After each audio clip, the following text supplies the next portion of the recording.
बिस्मिल्लाहिर्रहमानिर्रहीम, अस्सलाम वालेकुम। हकीकत टीवी साइंस एंड हेल्थ में खुश आमदीद। देखिए कैसी अजीबो गरीब सूरत हाल हो गई है, दुनिया सारी फंस गई है। हुआ ये है कि अमेरिका ने कहा है कि अपनाए हॉर्मस को हमने टेक ओवर कर लिया है। तमाम शिप्स यहाँ से गुजरे, बिला तौतिल गुजरे, हमारी अब उजारादारी है। अब ईरान ने कहा है हमने बजोरे ताकत कब्जा वापस ले लिया है। कोई गुजर कर दिखाए हमारी मर्जी के बगैर, हम उसकी ईंट से ईंट बजा देंगे। असल में मसला ये है कि पहले रास्ते में बैठा हुआ है ईरान, दूसरे रास्ते में आगे जाकर बैठा हुआ है अमेरिका। अमेरिका यहां से कुछ कर नहीं सकता। अब कंपनी सारी परेशान हो रही है। क्या तमाशा है। उन्होंने अमेरिका को कहा कि अगर हमें तबाह कर दिया, जिम्मेदारी कबूल करते हो? तो अमेरिकी कहते हैं नहीं। फिर उन्होंने कहा अच्छा एक काम करो, नेवी को भेजो अपनी। यहां पर ईरानी हमारे जहाज रोकेंगे, हम उनकी मर्जी के बगैर जाएंगे। उन्होंने अपना हॉर्मस बंद कर दिया। तुम एक काम करो, तुम नेवी भेजो। इनके तोते उड़ गए। उन्होंने कहा नहीं, हम तो नेवी नहीं भेज सकते, जो मर्जी हो जाए, हम यहाँ से नेवी को नहीं भेजेंगे। तो इस सूरत हाल में उन्होंने कहा कि तुम चाहते हो कि हम यहाँ से शिप लेकर जाएं, ईरान अटैक कर दे और सब कुछ तबाह हो जाए। ये नहीं हो सकता, ये नहीं होना। आप अगर इतने हो, आपको लगता है कि आपने टेक ओवर कर लिया है, तो आप फिर अपनी नेवी भेजो ना। नेवी को भेजो ताकि वो हमारे साथ एस्कॉर्ट करे, हमारे साथ जाए, हमारे साथ मुकम्मल तौर पर सिक्योरिटी दे।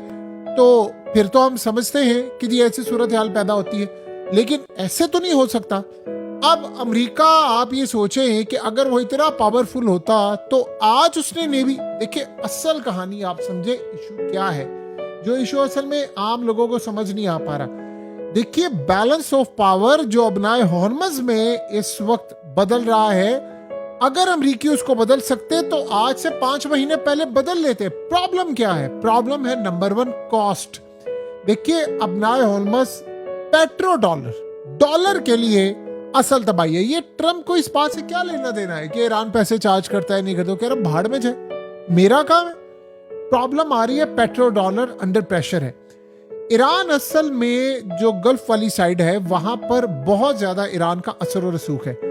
अब अगर मिसाल के तौर पर ये जंग बढ़ती है और उसके बाद ईरान की उजारादारी कायम होती है, तो ईरान ये करेगा कि जैसे मिसाल के तौर पर ईरान टेक ओवर कर लेगा, फीस चार्ज कर, ईरान कहेगा यहां से सिर्फ वही ऑयल शिपमेंट जाएगी जो युआन में पेमेंट करे, क्रिप्टो में करे, ईरानी करेंसी में करे या किसी भी करेंसी में करे, लेकिन डॉलर में ना करे। अब 30% दुनिया की ट्रेड रातों रात अगर डॉलर में खत्म हो जाए, तो आप ये सोचें कि डॉलर ही तो एक ऐसी चीज है जो कि अमेरिका की पावर को स्ट्रॉन्ग करके रखे हुए। ये आपको लग रहा है या हमें लग रहा है कि जो अमेरिका इसीलिए अपनाए हॉर्मस में ये सारा कुछ करना चाह रहा है कि उसको प्रॉब्लम ये है कि ईरान की उजारादारी, नहीं, ये काम ही नहीं है उसका। प्रॉब्लम कुछ और है। असल मसला ये है कि सबसे बड़ा इशू ये है कि अमेरिका को ये लग रहा है कि इसके बाद हमारे लिए सबसे बड़ा खतरा होगा डॉलर को बचाना। 30% अगर सप्लाई चेन दुनिया में ट्रेड खत्म हो जाती है, तो 30% बाकी जो है वो चाइना किसी ना किसी तरह खत्म कर देगा। 60% खत्म हो जाएगी, बाकी रह जाएंगे रिजर्व और चीजें। आपको पता ऑलरेडी चाइना ने शंघाई बैंक के अंदर गोल्ड का बैंक कायम किया हुआ है और वो दुनिया को कह रहा है कि ठीक है, आप युआन में ट्रेड नहीं करना चाहते, ना करें, आप गोल्ड में ट्रेड कर लें हमारे साथ। गोल्ड की कीमत आपको पता है ऊपर जा रही है, कभी नीचे आ रही है। प्रॉब्लम यहां पर यह पैदा हुई है कि ट्रंप असल में सबसे बड़ा जो सिनेरियो देख रहा है वो कुछ और है। हिस्ट्री ये बता रही है कि ये लोग निगोशिएट करते हैं और तबाही की तरफ आते हैं। असल प्रॉब्लम यहां पर आ रही है इनकी, असल इशू ही यहां पर आ रहा है। तो ईरान के लिए सबसे बड़ा जो चैलेंज था, उसमें आज आप देखें ना, एक और सूरत हाल पैदा हुई है कि जब से हांगकांग ने यहां पर अपना पूरा सेटअप कर दिया गोल्ड का, अब वो सारी एक्सचेंज वहां पर ले आए, तब से अमेरिका को ये बात खटक रही है कि गोल्ड का मामला तो अब चाइना के अंडर आ रहा है। तो सूरत हाल ये है कि वो गोल्ड को रिप्लेसमेंट के तौर पर देख रहे हैं। देखिए दुनिया के अंदर हो क्या रहा है, चाइना पूरी कोशिश कर रहा है कि युआन को आप रखें एज अ रिजर्व। यहां तक इशू ये है कि दुनिया के जो अरबपति हैं वो अपनी दौलत को हर सूरत 100% युआन में नहीं रखना चाहते।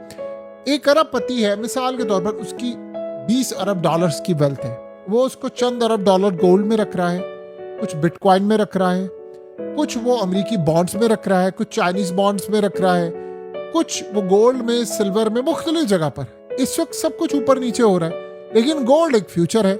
तो चाइना ने उनको कहा है कि आप युआन में ठीक है ना करें, आप इसमें कर लें। तो उसके लिए असल सूरत हाल ये है कि अगर ये ट्रेड कल को मिसाल के तौर पर ईरान को इस बात से कोई प्रॉब्लम नहीं है कि अपनाए हॉर्मोज से गुजरने वाले गोल्ड में ट्रेड कर लें, बिटकॉइन में कर लें, क्रिप्टो में कर लें, या किसी भी वजह से वो चाइनीज करेंसी में कर लें या कुछ और कर लें, यूरो में भी हो सकता है, लेकिन डॉलर में ना करें। और चाइना और ईरान असल में चाह ही ये रहे हैं कि अपनाए हॉर्मस में असल मसला ये है कि अगर ईरान यहाँ पर जीतता है तो फिर 30% गोल्ड सप्लाई होगी या नहीं होगी, लेकिन 30% डॉलर सप्लाई तो कम से कम नहीं होगी। और डॉलर की कमी और डॉलर की वीकनेस जो है वो तबाही की तरफ लेकर जाएगी अमेरिका को। असल जंग है डॉलर की, पेट्रो डॉलर की असल में जंग है। और आप ये सोचें कि अगर 30% तेल जो है वो दुनिया का अगर वो डॉलर की बजाय किसी और करेंसी में ट्रेड होता है तो इस बात की क्या गारंटी है कि बाकी जो तेल है वो रहेगा डॉलर के अंदर, वो भी नहीं होगा। अब अगर लेट से मिसाल के तौर पर इंडिया तो नहीं चाहेगा, देखिए मिसाल के तौर पर इंडिया क्या चाहेगा, इंडिया ये चाहेगा कि ईरान यहाँ पर जीते इस मामले में। क्यों? वो अपना डॉलर बाहर नहीं निकालना चाहते। अब इंडिया इतना तेल लेता है, कल को अगर ईरान कहता है कि जी अपनाए हॉर्मस से निकलने वाला जितना तेल है वो डॉलर की बजाय किसी और करेंसी में होगा, तो इंडिया तो हंस के लेगा, वो तो यही चाहेगा।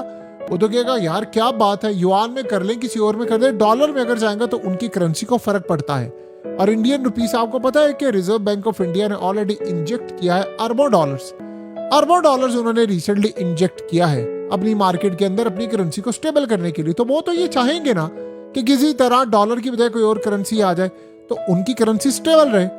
एक तरफ तो ये मामला है, बाकी ममालिक भी यही चाहे, वो सब डॉलर से जान छुड़ाना चाहते हो, लेकिन वो अमेरिका के आगे कुछ बोल नहीं रहे, तो सारे बैक तो करे ईरान को। अब सूरत हाल ये है कि सारे एक तरफ देख रहे हैं।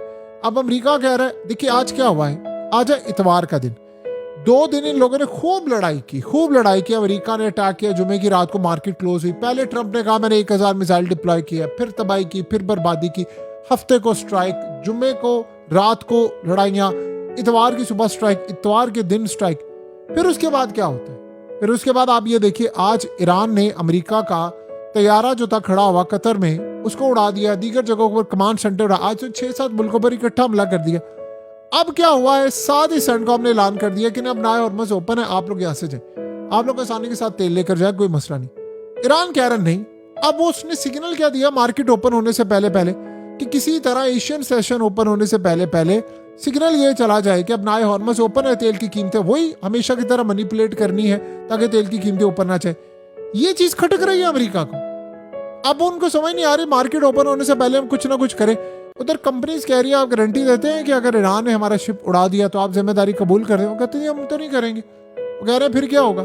यहाँ आकर सारे फंस गए हैं, जिसे कहते हैं ना वो, अब कोई बात नहीं खतरे की, अब सभी को सभी से खतरा है, अब सब तबाह होंगे, अब सब मारे जाएंगे। तो ट्रंप को अब देखिए ट्रंप गले पड़ते हुए आपको नजर आएगा ये सारे मामले में। आप ये बात ज़हन में रख लें, ये गले पड़ने वाली है इनकी चीज, आपको अंदाजा नहीं है कि कितनी बुरी तरह इनके गले ये चीज पड़ेगी। ये बात आप ज़हन में रखिएगा कि इस सारी सूरत हाल का जो मामला है वो अमेरिका की मार्केट पर असरअंदाज हो रहा है। देखिए आज पूरे अमेरिका के अंदर तशवीश की लहर इस वक्त फूट रही है। लिंडसे ग्राहम चला गया। आपको पता है लिंडसे ग्राहम वो शख्स है, उसकी वजह से 60 का नंबर अदद पूरा होता है, जिसके बाद क्या सूरत हाल होती है कि आप बजट पास करवाते हैं, आप चीजें पास करवाते हैं, एक सेनेटर आपका फारिग हो गया। अब इसराइल ढूंढ रहे हैं इसकी रिप्लेसमेंट क्या, और खतरा रिप्लेसमेंट का नहीं है, खतरा ये है कि ये जो हो रहा है ये हुआ कैसे लिंडसे ग्राहम निकल गया है इस तरह हाथ से। यानी 24 घंटे पहले वो बंदा ड्रोन की फैक्ट्री में जा रहा था, वहां तस्वीर उतार रहा है, जश्न मना रहा है, हम रशिया को तबाह कर देंगे, और 24 घंटे के बाद वो इस दुनिया से ही नहीं रहा। और आज आप देखिए ईरान ने क्या कहा। ईरान ने जो तस्वीर जारी की सबकी कि जी ट्रंप को टारगेट करना था, नेतन्याहू को, उसमें उन्होंने क्रॉस लगा दिया लिंडसे ग्राहम के ऊपर। और क्या कहा, कहते एक हमारा टारगेट पूरा हुआ। अब मसला ये है कि ईरान के मीडिया पर जब बात आती है तो जाहिर सी बात है उनकी स्टेट की बात है। अब सारे ये कह रहे हैं कि कैसे, अगर वो एडमिट करते हैं कि ईरान ने कुछ किया है तो फिर तो वो बाकी सारे भी तड़पेंगे, अगर नहीं एडमिट करते सूरत हाल आपके सामने। ये असल कहानी जो है वो सबके हाथ से निकल रही है और खेल भी सबके हाथ से निकल जाना है। ये सब कुछ आप देखेंगे बर्बाद हो जाना है। ये अगर वाकई ये सच साबित हो गया है ना किसी वजह से कि ये हुआ है, या इस तरह का कोई एक आधा वाकया और हो गया, तो सारे आप ये देखिएगा एलानिया ईरान के खिलाफ जाना बंद कर देंगे कि भाई कुछ गड़बड़ है, कहीं पर किसी के साथ कुछ भी हो सकता है। तो बात फिर वही जॉन एलिया वाली आ जाती है। अब कोई बात नहीं खतरे की, अब सभी को सभी से खतरा है। हकीकत टीवी साइंस एंड हेल्थ की इस वीडियो के नीचे कमेंट जरूर कीजिए, अपनी राय का इजहार जरूर करें और इस वीडियो को हर जगह शेयर करते हुए चैनल को सब्सक्राइब जरूर करें।